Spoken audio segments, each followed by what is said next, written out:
Near sightedness myopia, यालाच मराठीमध्ये लघुदृष्टीता म्हणतात. या प्रॉब्लेममध्ये काय होतं, हा एक आयसी रिलेटेड प्रॉब्लेम. याच्यामध्ये काय होतं, व्यक्तीला जवळची गोष्ट दिसते पण लांबची गोष्ट क्लिअर दिसत नाही. त्या प्रॉब्लेमला म्हणतो आपण नियर साइटनेस.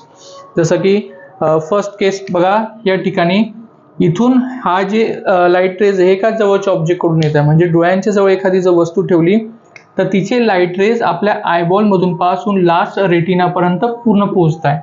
रेटिनापर्यंत पूर्ण पोहोचता याचा अर्थ ती वस्तू आपल्याला क्लिअर दिसते. नेक्स्ट काय होतं, एखादी वस्तू लांब ठेवलेली, लांब कडून येणाऱ्या वस्तूची लाईट रेज बघा रेटिनापर्यंत पोहोचत नाहीये.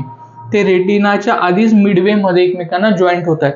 त्याच्यामुळे जी लांबची वस्तू आहे तो ऑब्जेक्ट आपल्याला क्लिअर दिसत नाही.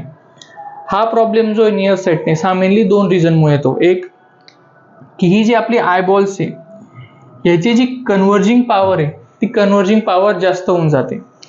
जो लाईट रेज शेवटपर्यंत जाणार आहे त्यांना लाईट रेजला शेवटपर्यंत न पोहोचवता त्यांना आधीच जॉईन करून टाकते ती कन्व्हर्जिंग पॉवर.